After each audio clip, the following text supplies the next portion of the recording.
এলেমের অহংকার ছেড়ে দেয়, আমলের অহংকার, বিদ্যার অহংকার ছেড়ে দিয়ে যখন আল্লাহকে আল্লাহ বলে ডাক দিব, আল্লাহ পাক রব্বুল আলামিন খুশি হয়ে ওই বান্দার মর্যাদাকে আরো বৃদ্ধি করে দেন। সুবহানাল্লাহ। এই জন্য আমাদেরকে অহংকার মুক্ত জীবন গঠন করতে হবে।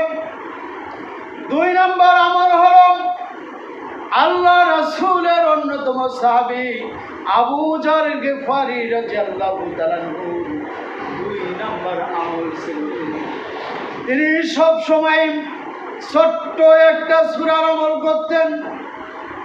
চলতেন, চলতে ফিরতেন, উঠতে বসতেন, এমনকি নামাজের মাঝেও ছোট্ট একটা সূরা বেশি থেকে বেশি তেলাওয়াত করতেন, সেটা সূরাতুল ইখলাস। সূরাটা অত্যন্ত ছোট কিন্তু মর্যাদার দিক থেকে অনেক বেশি।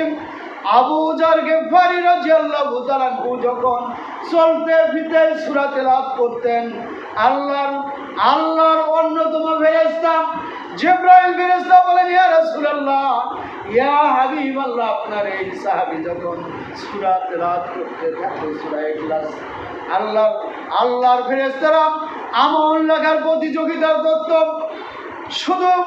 শুধু এই সাহাবীর ক্ষেত্রে নয়, রাসূল পাক সাল্লাল্লাহু আলাইহি ওয়াসাল্লামের অনেক সাহাবী